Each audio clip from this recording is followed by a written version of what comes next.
جی جی بس ماشاء اتنی اللہ. سی بات. تو آپ کو شاعروں میں کس کا کلام سب سے اچھا لگا؟ آپ نے بہت سی کتابیں تو پڑھی ہیں، کس کو لائک کرتے رہے آپ؟ میرے خیال میں کتابیں تو اب تک میں نے جو زندگی گزری ہے اس میں نے بے شمار پڑھی ہیں. اب کون اچھا لگا یہ سوال ہے تو پھر مطلب ایک نقطے پہ آپ کو ٹھہر جانا پڑتا ہے. ہوں اس لیے میرے خیال میں اچھے تو بے شمار لگے.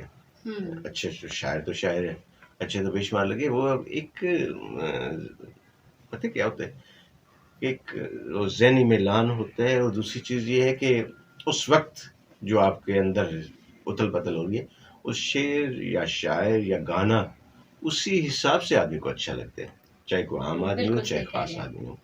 جی جی. تو اس طرح سے بے شمار شاعر اچھے لگے، بے شمار شعر اچھے لگے. اور بس ایسے ہی ہے کہ اگر کہیں کہ میں کسی ایک پہ فوکس کروں تو وہ جیسے پھر وہ لکیر کے فقیر ہیں جی، میر صاحب اچھے ہیں، غالب ہاں اچھے جی ہیں، جی جی. فراز صاحب اچھے ہیں. تو پھر وہ مطلب سبھی کہ اچھے ہیں. ہاں سب اچھے ہیں جی، جو ہم سے پہلے تھے یا اس زمانے میں ہیں، مجھ سے تو سب اچھے جی جی. ہیں جی. تو سر آپ کو گائکی سے بھی کچھ لگاؤ ہے؟ جی بالکل. بلکہ پہلی جو آدمی کی ہوتی ہے آوازیں جب جاتی ہیں کانوں میں تو پھر زیادہ تر ظاہری بات ہے اس وقت ریڈیو ہوتا تھا اور پھر ٹی وی آ گیا تو گائکی تو لازم ہے. بلکہ جو شاعر ہے بنیادی طور پہ اس کا گائکی کے ساتھ بہت گہرا رشتہ ہے اگر وہ سوچے تو. مطلب آپ نے خود بھی کچھ کبھی گنگنایا ہے؟ اور گنگنانے میں تو میرے خیال میں دنیا میں کوئی ایسا آدمی نہیں ہے جسے گانا اور رونا نہیں آیا. جی ہاں جی. جی. یہ الگ بات ہے، کچھ مائک پہ گاتے ہیں اور کچھ باتھ روم سنگر ہوتے ہیں. جی جی.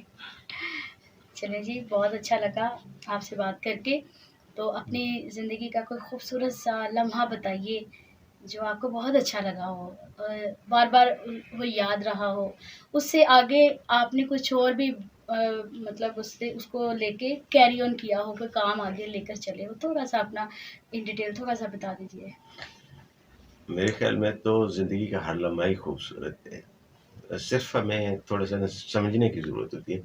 وہ شعر کی طرح ہے یا آپ کے گانے کی طرح ہے، یا جیسے مطلب کہ ایک موڈ ہوتا ہے جب آپ کو یاد آتا ہے کہ یار فلاں وقت میں ایسے ہوا تھا تو بہت اچھا تھا. تو اس طرح سے انسان کی زندگی بھی ایسے ہی ہے کہ جیسے جیسے آگے چلی جاتی ہے وہ پچھلا جو ہے نا وہ تھوڑا سا بہتر سے بہتر کرنے کا ہوتا ہے سلسلہ. اسی طرح مطلب زندگی میں بھی ایسے لمحات ہوتے ہیں، بولتے ہیں یار یہ میری زندگی کا آج بہت اچھا وقت گزرا، اور کل کچھ اور ہوگا اوکے آج بھی بہت اچھا گزرا. اب یہ نہیں کہ پچھلا برا ہو گیا یا آج مطلب کہ اس سے بہتر ہے، لیکن کیا ہے کہ لمحات سبھی اچھے ہوتے ہیں. صرف کیا ہے کہ آپ کو جو ہے نا ان کو خوشگوار بنانے کی وہ جو ہے نا آپ کے اندر وہ صلاحیت ہونی چاہیے. سر معاشرتی پہلو پر تو شاعروں کا بہت سا کلام ہم دیکھتے ہیں، ہم محبت کے پہلو پر بھی بہت سا دیکھتے اور سنتے ہیں، اور جو گائکی میں شاعری آتی ہے وہ عموماً اس میں لونگ افیکٹ ہوتا ہے. تو آپ کی زندگی میں کوئی ایسے حسین کوئی لوگ آئے ہوں جن کے لیے آپ نے بہت پیارا سا لونگ سا کلام لکھا ہو؟ سب سے پہلے میں آپ کو یہ واضح کر دوں کہ محبت وہ اصل میں ہم نے محدود کر لیا ہے. محبت جو ہے ایک جذبہ ہے اور لامحدود. سب سے پہلے تو آپ کو یہ سمجھنے کی ضرورت ہے. مثلاً اگر مجھے قلم سے محبت نہیں ہے، کاغذ سے محبت نہیں ہے تو میں شاعر نہیں ہوں. ٹھیک ہے نا. آپ کو گانے سے محبت نہیں ہے تو آپ گائک نہیں ہیں. وہ سب سے پہلی چیز ہے. اس لیے کسی ایک شخصیت پہ اس کو فوکس کرنا وہ اور میرے خیال میں جیسے ابھی آپ نے میرا ایک شعر پڑھا کہ حسن دیکھا تو انگلیاں کاٹی، کیا کریں گے اگر خدا دیکھا. تو دیکھیں حسن جو ہے اس کا جیسے محبت کا ایک اپنا وہ فوکس ہوتا ہے انسان کے اندر کہ یہ چیز ہے، یہ جذبہ یہ چیز ہے. اسی طرح حسن کا بھی ایک الگ محور ہے. مثلا اب یہاں پہ اگر خدا مطلب حسن دیکھا، اگر آپ اس کی تشریح کریں گی تو آپ کو سمجھ میں آ جائے گا. میری نظر میں حسن اگر اتنا حسین خوبصورت ہے تو اس آرٹسٹ کی طرف آپ کو دھیان دینا چاہیے کہ وہ کتنا خوبصورت ہے. جی جی بالکل بالکل. بالکل صحیح کہہ رہے ہیں آپ کہ آپ نے حسن دیکھے تو اپنی انگلیاں کاٹی، اگر اللہ تعالیٰ کو دیکھیں گے آپ تو کیا کریں گے؟ کیا کہہ رہے ہیں، بہت اچھے. جی ناظرین، ہمارے ساتھ تشریف فرما ہے جناب اقبال طارق صاحب. ابھی بحرین سے تشریف لائے اور پاکستان میں انٹری کرتے ہی سب سے پہلے مون مارکیٹ مہدی حسن آڈیو ویڈیو اسٹوڈیو میں تشریف لائے.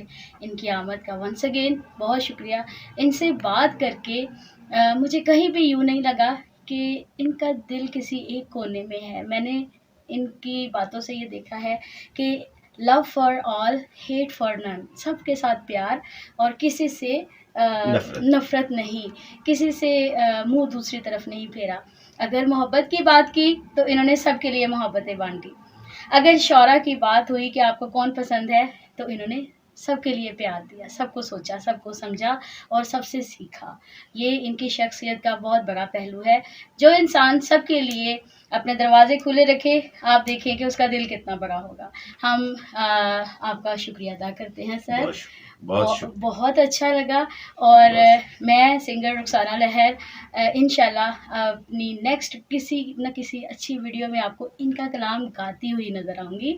پیار کریں، پیار بانٹیں، محبتیں بانٹیں، خلوص بانٹیں، ایک دوسرے کے ساتھ مل کے رہیں، اپنی سوچ کو بدلیں. اور شعبہ خواہ کوئی بھی ہے، چاہے شاعری کا ہے یا سنگنگ کا ہے، ایکٹنگ کا ہے، کسی دکانداری کا ہے، اور سب سے بڑا شعبہ انسان کے گھر کا ہے. جو اپنے گھر کی تربیت اچھی کر لیتا ہے وہ اپنے ہر شعبے کی تربیت اچھی کر پاتا ہے. اور اسی پیاری سی خوبصورت سی پیاری سی باتوں کے ساتھ اس انٹرویو کا اختتام کرتے ہیں. اپنا بہت سا خیال رکھیں. اللہ حافظ.